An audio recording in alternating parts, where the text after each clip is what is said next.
Are you overwhelmed by the challenge of personalizing communication for thousands of students? That's where Element 451's AI assistants come in. From nudging prospective students to guiding those already on their journey, AI assistants don't just automate, they write, build, and optimize every step of your digital campaigns. Discover how at element451.com/AI team. Hit it! That's what I'm talking about. Wait! Okay, now, from the beginning. Hit it, boys. Welcome to Reclaiming Free Speech, Democracy, and Discourse on Campus, a podcast about the post-2024 election America look. I'm Dr. Cody Nielsen, Assistant Professor of Higher Education at Western Michigan University and Executive Director of Convergence Strategies. No matter the outcome, the 2024 election will set the stage for the next decade of higher education. In this Pulse Check series, I'll interview policymakers and practitioners to discuss their outlook on higher education, the ways in which we might reestablish higher education's public trust, and what a post-2024 election will look like on college campuses. From expression of speech to civil democracy and discourse, America's higher education system is at a dramatic turning point, and we're here to break it all down. Let's dive into today's episode. Today's guest is Dr. Charles H.F. Davis III. He is an assistant professor in the Center for the Study of Higher Education and Post-Secondary Education at the Marshall School of Education at the University of Michigan. Recognized scholar on broad issues on race, racism, systems of oppression, and structures of domination in U.S. higher education, Dr. Davis is also the co-editor of Student Activism, Politics, and Campus Climate in Higher Education, as well as producer of the long-form documentary Saving Tomorrow Today, the Curriculum of New America. A 2020 Emerging Scholar Award recipient from Diversity Issues in Higher Education, Dr. Davis is well known throughout the field. Welcome to the podcast, Charles. Cody, thanks for having me. So grateful to have you here, Charles. And really today, we're going to be talking about these issues around what has come on the sort of aftermath of the election. We're talking actually exactly 3 weeks to the day since Donald Trump won the second term as president to become the 47th president of the United States.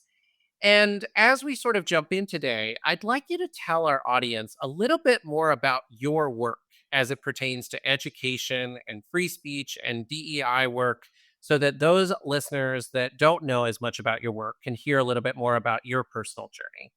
Principally, I'm a faculty member in the Center for the Study of Higher and Post-Secondary Education at the University of Michigan, where I teach courses on race and racism within school and society, with a particular focus on what we call power, privilege, and the politics of difference in higher education. So I'm often engaged in conversations with aspiring student affairs professionals, as well as higher education executives, with regard to how power and privilege often influence the ways in which we see how things are happening on college campuses, but also how they're happening in the community and how we think about the relationship between post-secondary institutions like colleges and universities in the context within which they operate. I also run the Campus Abolition Research Lab, which is an interdisciplinary incubator with organizers, with scholars, with practitioners who are trying to think about and reimagine higher education as a life-affirming institution. And so in many ways, when I think about the research work that I've been doing, it sits right at this intersection of politics and power, with a specific focus on not just the ways that we are subject and recipients of oppressive systems and structures of domination, but actually what is the agentic role of people and communities in fighting back and resisting some of these oppressive structures and systems. And so my research work has historically focused on social movements, particularly student movements in the wake of the murder of Trayvon Martin down in Florida, but also extending into, of course, the Black Lives Matter era, which has happened over the last 10 years or so, and more recently focusing on the role of the university and what I call anti-democratic behavior and engaging in political suppression of pro-Palestinian organizing. These sort of pieces of your anti-abolition work in terms of this, like the question that I often wonder with folks that I've been having on this podcast over the last few weeks is really the question of what has the new Trump administration or the election of Donald Trump for a second time what is it sort of like illustrated for you in terms of your work, or what is the sort of like next steps that you're seeing for folks? So I want to sort of get to that point, but I want to sort of hear first and foremost from you about how this sort of anti-democratic process has played out around the Israeli and Palestinian conflict. So it's an interesting question. I mean, I think for a lot of folks, they're coming into this conversation as if this type of behavior like only started in the wake of October 7th, right? And to be sure, there's a very long history of college and universities behaviors pre-integration here, you know, in the late 1960s and 70s, with regards to all the ways that universities have been, in many ways, remain exclusive places, not just in terms of who they admit, but also a relatively exclusionary place with regards to what types of ideas can and will be debated in a meaningful way, but also the ways that students and community members engage in the democratic process.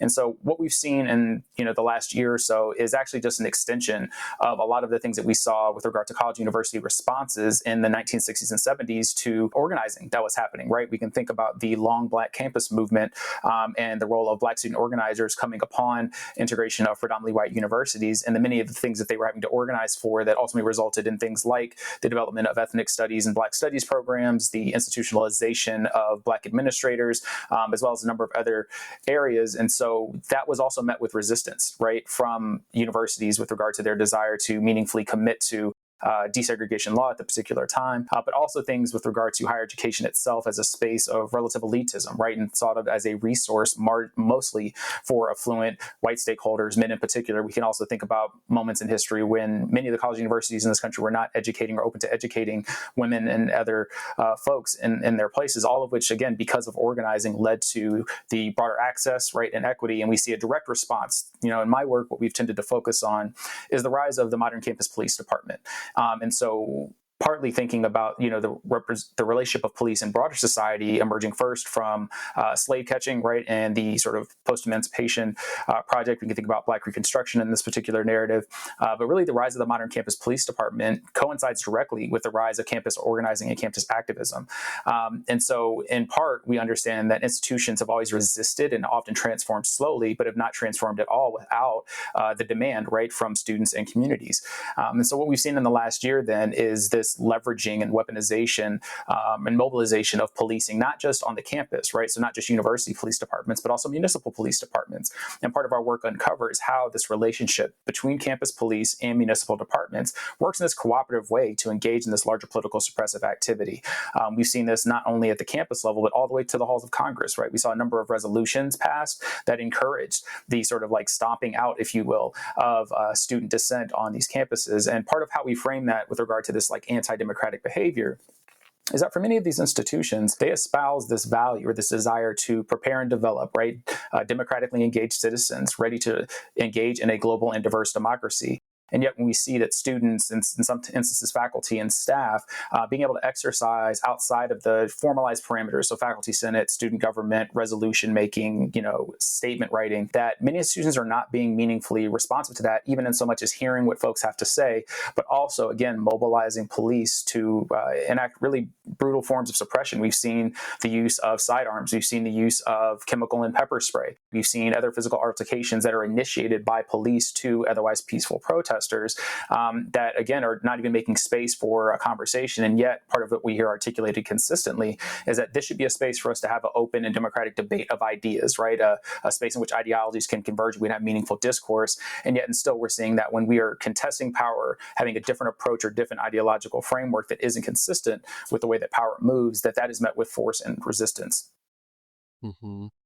Do you think that there is something to be said about, you know, the correlation between the Black Lives Matter movement and the rise of sort of this move toward pro-Palestinian rights and the rise of Donald Trump and, you know, what I mean, I think in some ways can go to the Tea Party movement in 2010, 2012, and sort of this slow movement about these two sort of forces that are polarizingly differentiating in terms of their value set. Like, do you think there's a correlation between those two things sort of rising on college campuses at the same time?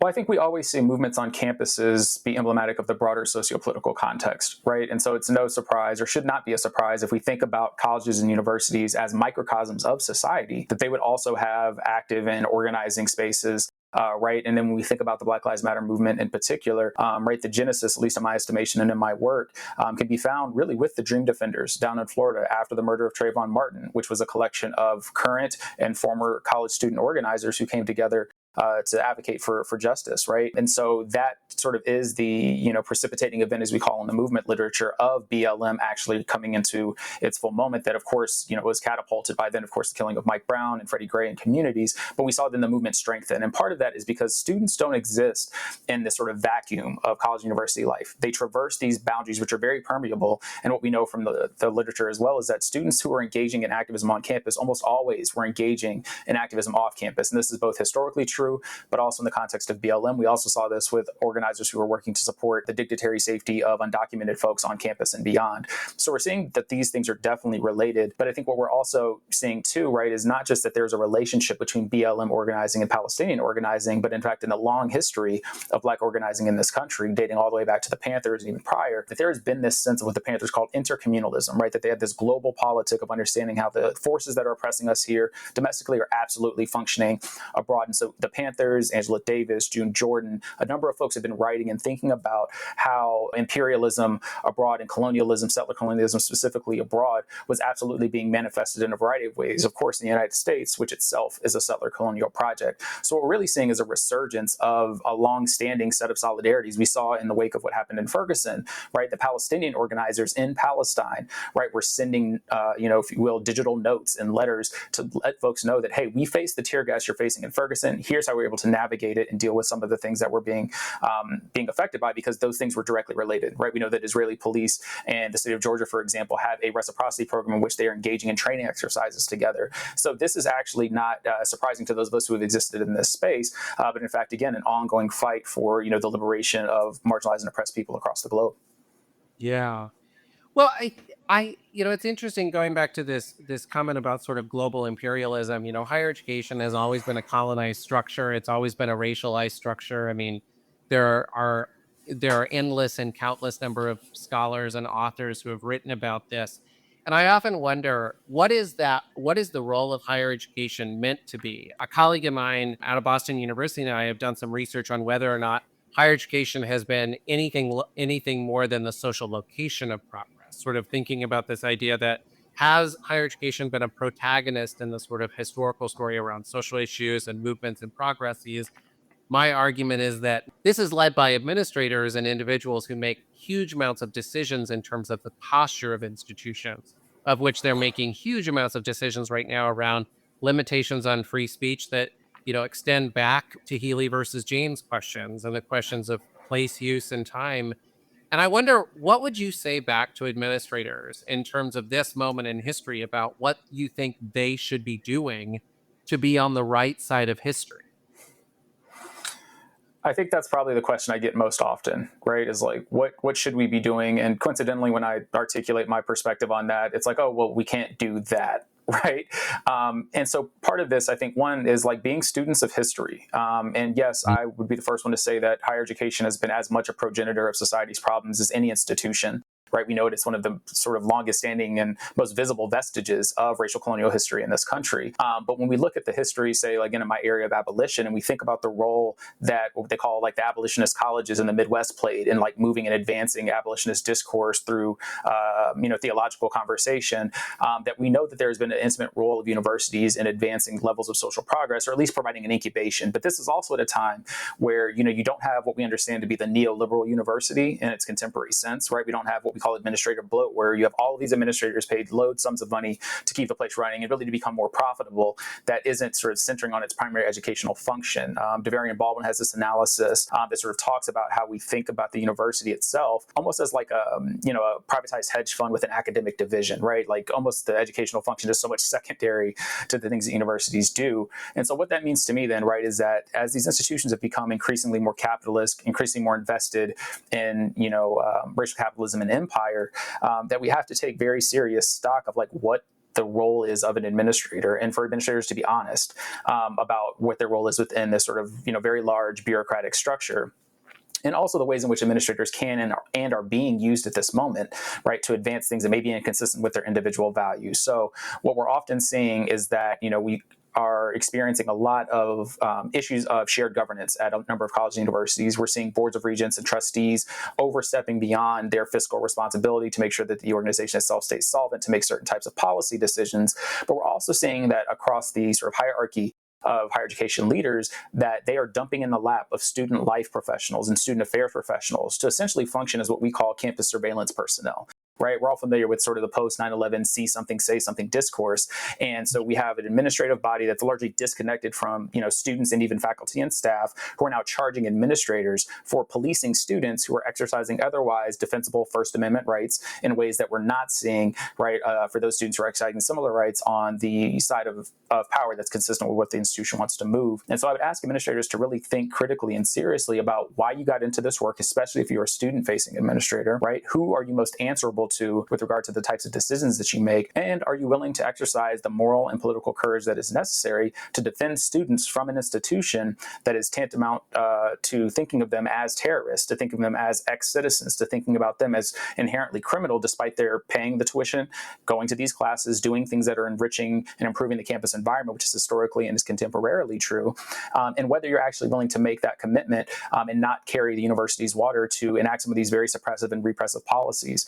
I think that's deeply, deeply important. I think at the senior levels, part of the other question is we have to remember kind of where we came from. And I think given the ways in which we think about careerism in higher education and the ascendancy to sort of atop these mountains, whether it's in an administrative position or even ultimately a president of a university, it's sort of returning to those roots that first motivated us perhaps to be able to be in education. We wanted to impact and improve people's lives. We wanted to explore intellectual curiosity. We wanted to do all these things that are not fundamentally about prioritizing profits, productivity, and prestige. Right? We're actually prioritizing people. So what does it mean to be in this moment and actually to put people at the center of our analysis rather than ensuring that our faculty remain, productive, which also leads to profits as a consequence of their grants, and also then the prestige that's associated with, the things that they are generating and developing. And I think that's just a different level of assessment. And to be sure, not painting entirely with a broad stroke, that there are many post-secondary institutions who have been able to keep that sort of front and center, largely in part because they know and are directly in relation with the communities that they serve, right? And so when we talk about the university, let's be very clear which universities we're talking about, right? It's your big research one, profit-driven institutions versus, say, your more open access institutions that are, more democratized perhaps in any other space that we would see in higher education. And so I think that's also important. Part of the conversations is distinguishing what it means to be an administrator at these different types of places, but also ultimately, or again, how are they related to this larger, racial, colonial, and anti-democratic project? I want to just hang on this piece that you have before about remembering where we came from. I wonder for just a moment, how do we challenge the powers within the institution when our institutions that we came from, the structures of this very field, come from a colonial era emphasis on racialization and colonization of land and title by white slave owners, basically building buildings on the backs of Black enslaved individuals. And I wonder, how do we deconstruct and divorce the institution that we have created over these past 400 years from such as those bricks and foundations?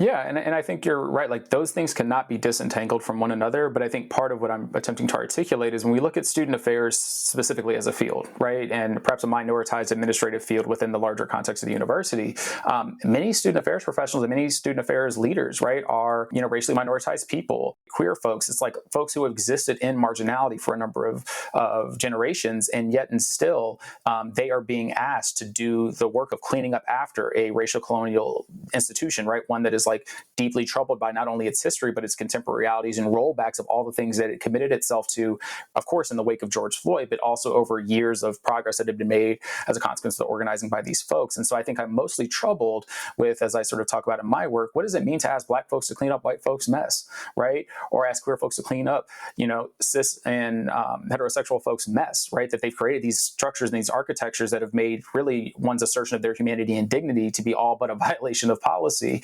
And And what does it mean to act in these sort of politics of refusal, right? Like if you're a Black vice president of student affairs or student life, and the university has asked for you to effectively like criminalize, right, Black student organizers on your campus, and you say yes and go ahead with it, right? What does that mean about who you are and who you've become when we think about, as Cynthia Dillard writes, right, that the academy socializes you out of relationship with your community? And I think part of that is, again, thinking about what does it mean to be in community and right relationship with people outside of the context of one's job function or role. And I think that's especially important because as these institutions, have and continue to change, or perhaps if in some instances, right, we're able to do away with them as they exist and create something new, we have to think about who are we going to be able to call neighbor and where are we going to be able to call home. If we betrayed the people from which we come, right, less the institutions, by not holding these institutions more accountable and ultimately like them being answerable for the thing that they promised to deliver on, then I think we're doing a disservice, of course, to ourselves, but absolutely to community. And these are things that we're seeing, right? We saw sort of the way that white supremacy and racism sort of manufactured itself in the recent affirmative action decision case, right? And how communities that have also been excluded historically were then sort of creating this environment that weaponized anti-Blackness and white supremacy, ultimately to their detriment and their demise when those students were, decreasingly admitted to those very same institutions. And now we're suing on those same grounds. And so I think these are the types of questions specific to that area that has been charged essentially to manage and deal with student protests and to deal with student dissent of racially minoritized and gender minoritized folks, that we just have to have a different response and answer, right? We didn't fight in the case of the University of Michigan, for example, in the Black Action Movements 1, 2, and 3, so that Black administrators could carry the university's water. That was not the intention or desire. And so in thinking about that, we have to be answerable to these elders and to these ancestors that made possible our place in the university, rather than thinking that we're beholden to or have to be accountable to a university that could care less whether we are in this space or not. Yeah. What does the election of Donald Trump to a second term do to either maintain the sort of, the fight against and have the sort of like, the antagonist in the room, or does it fundamentally shift some of this movement for the next few years on campuses? I mean, I think we could go either way on this, right? I think in like the sort of liberal estimation, right, this is like awful and terrible, and how could this happen yet again with yet more than like 50% of the white vote going to both self-declared and identified fascists, and yet there be these peaceful transitions of powers in the White House where we're chumming it up with one another and saying welcome back. Part of it is recognizing, and I was, in the academy in 2016 when Donald Trump got elected the first time, and so this is not sort of new to me, but when we think about, again, the long history of the presidency, we think about the long history of American democratic politics, irrespective of who was in power, although some things may have been worse or maybe more difficult, the fundamental material conditions of everyday people in this country have been abysmal, right? And so, in the context of even our Palestine conversation, everything that happened within the last year and a half has happened under the Biden-Harris administration, right? When we think about even the legacy of Barack Obama, although it may be sanitized in a particular way, that he himself dropped more bombs and deported more people than any president before them. And so I think part of it is to recognize that if we have a critique of American empire, then we understand that the work is fundamentally the same, right? If we have a critique of racial colonialism, we know the work is fundamentally the same. Where I think there are some differences, right, is to be sure is that both in the optics of how this will be coming out of the White House, right? But also the force and the speed with which these things will be coming out of the White House is, I think, going to be fundamentally different, right? And in some ways that's helpful, so we can be very honest about the political reality in which we find ourselves. And in other ways, it's going to make, improbable, if not also impossible, some of the things that we're trying to maintain, much less be able to advance and move forward. And I think this is the thing that is very concerning for a lot of folks and concerning to myself. But again, we're looking at the rollbacks of democratic values and shared governance on college and university campuses. These are happening, in quote unquote liberal as well as conservative spaces, right? It's not just Texas and North Carolina that these are fights, again, that are happening in places that have been otherwise considered liberal. We saw in California that the majority of the state voted to maintain, right, slavery as a form of punishment within their carceral system, and yet that's considered a liberal bastion amongst states.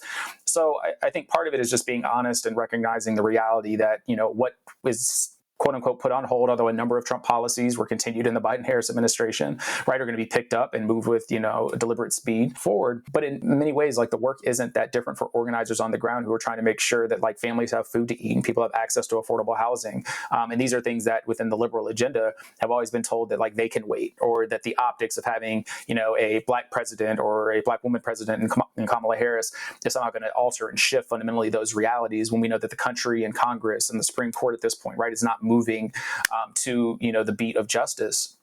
So I think we just need to be really thoughtful and critical about all of what could have been possible and realize that, well, it wasn't made possible under that particular leadership. And if it seems like it's going to be impossible, that we have lived through a Trump presidency previously, we will live through this one. And as Black folks and racially minoritized folks, we've lived through historically being, in a society to which we are often maladjusted because it treats us in the ways that it does. So, for us, it's just doubling down and reaffirming our strategy of what it means to improve those material conditions. And that's going to have to happen regardless of who's in the White House.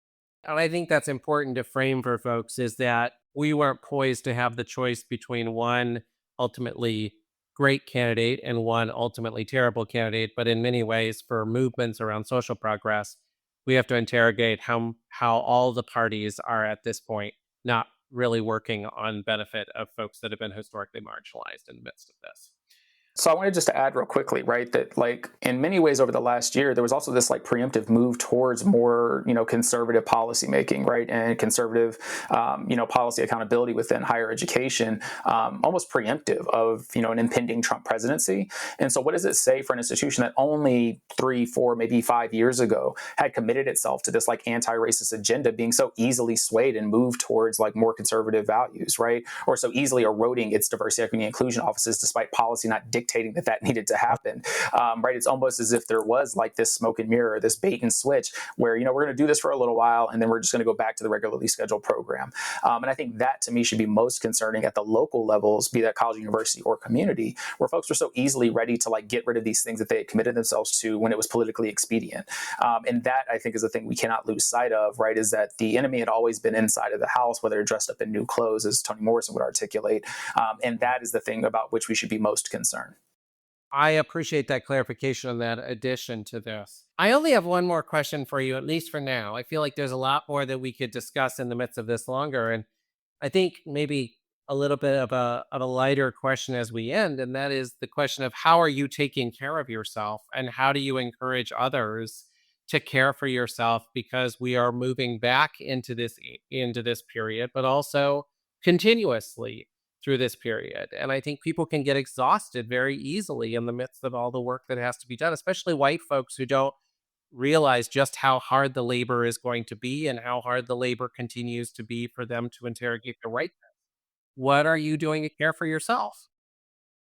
I want to preface this by saying that partly for me, when I think about politics, and this is because I'm, trained in a community with organizers, is that this is not an individualized effort or an individualized endeavor. And part of the deep-rooted American value of individualism, which is also there to say a white supremacist, cis heteropatriarchal commitment to individualism, has to think about not just what it means to engage politically as a collective endeavor, but that healing and joy and taking care of self is a communal endeavor, right? That I cannot be well in the absence of community.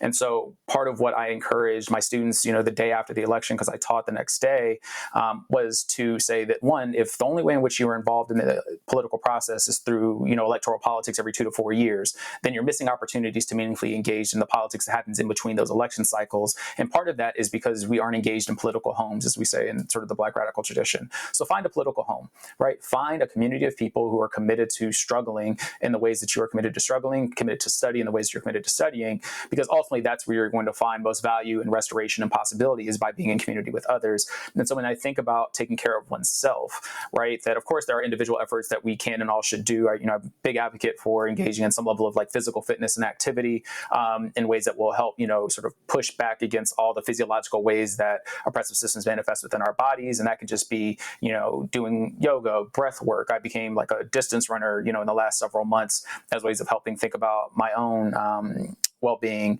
in relationship to my work, but also to find spaces in which people are doing that together, I think is really critically important, because then you can follow up with those individual efforts, right? Being able to find a good therapist or even group therapy to help process some of these political traumas that are happening and occurring. So I think that's really important. And I think, you spoke a bit about white folks kind of coming into this work or thinking about doing this work, that part of that has to resist then, right? That sort of white logical tendency to then think about it as individual exercise. Part of how we get to where we are, right? If we're thinking about 1 and 2 white folks voting for Donald Trump, is that there were conversations that were not had at your holiday dinner table, that were not had inside of your family, that were not had in the group chats.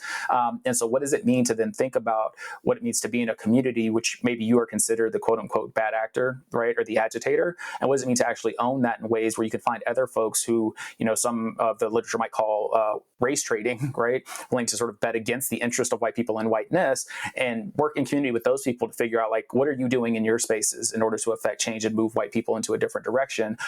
And to be sure then, right, not to then take up and occupy spaces that have been sacredly held for people of color to address and manage and deal with their racism, but actually create your own political spaces to do anti-racist work. And I think that's a different turning point that, even 3 or 4 years ago, we saw that for some folks, it was like, oh, I want to show up to all the BLM rallies or show up to all the BLM meetings. And, what we found, at least in my work in LA, is like white people for Black Lives had its own organizing apparatus that worked both in partnership and in deference to Black Lives Matter LA, but at a fundamental space where white people could do their work, right? And that it wasn't work that people of color were going to be charged to be responsible for, which included their care, included their healing. And so, I just want to encourage white folks to be in community with anti-racist white folks, right? To, again, be willing to act in morally and politically courageous ways, to be committed to risking and relinquishing the privileges associated with white positionhood, in an effort to actually move this world in the way that you say that it wants to go. Because we heard a lot of rhetoric that did not manifest itself at the polling place, right? So that means there's a ton of things that need to happen, and white folks have to get together and figure out in what ways to do that, because we have already laid the predicate and the roadmap for what needs to happen. Now it needs to be enacted. And so, I think those are the ways I'm thinking about care. And I think the last thing that I'll say, for me, that family is a big part of that process. I'm really grateful to be a parent now, and what it means to be a parent, especially becoming a parent in the wake of the pandemic and the racial reckoning, as someone who was a longtime organizer, really challenged my ability to think about community as sort of this external endeavor that wasn't also proximal. Right. And so part of what I mean by that is, in my experience, I didn't go to a protest for 2 years between 2020 and 2022, which is like very anomalous for me. But why I didn't do that is because I had a small child at home. We didn't know what the virus was going to do. I didn't want to get myself sick, then get them sick or my partner sick. But it made me recenter that the first site of justice is always that which is most proximal to you.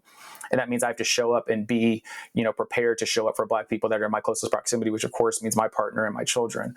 And if I can't do that, and I put myself ahead of that, individualism ahead of that, we're going to render ourselves more vulnerable to risk and to harm and to violence. And so think about what family means for you, whether it's chosen or, those that are blood related, and make sure that that family is similarly politically aligned and provides an intervention to, the difficulties and challenges of the world. When I get home at the end of the day, rarely does, my 4-year-old ask me, Daddy, how was class? Right? It's like, no, like, hey, get in here. We're dancing. Like, that's what we're doing right now. And it just creates this nice mental break of just being able to do something else, to love and demonstrate affect in an otherwise violent world. And I'm just so deeply appreciative of that opportunity. And I think that's a beautiful place for us to end. Dr. Charles Davis III here with us on our podcast around free speech and democracy. You can find out more about his work at campusabolition.org within the Campus Abolition Research Lab. You can look him up. You can find him on LinkedIn and the work that he is doing at the University of Michigan and throughout the country. Thank you again for being with us on this special episode. Really grateful for all your insights today. Yeah, thank you, Cody. Happy to do it again.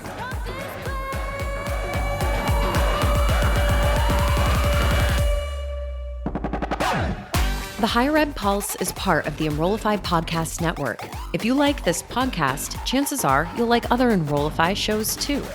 Our podcast network is growing by the month, and we've got a plethora of marketing, enrollment, and higher ed technology shows that are jam-packed with stories, ideas, and frameworks, all designed to empower you to be a better higher ed professional.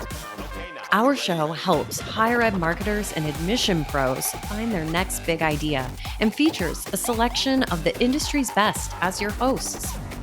Learn from Brian Gross, Eddie Francis, Jenny Lee Fowler, and so many of your favorite leaders in higher ed. Enrollify is made possible by Element 451, the next generation AI student engagement platform, helping institutions create meaningful and personalized interactions with students. Learn more at element451.com.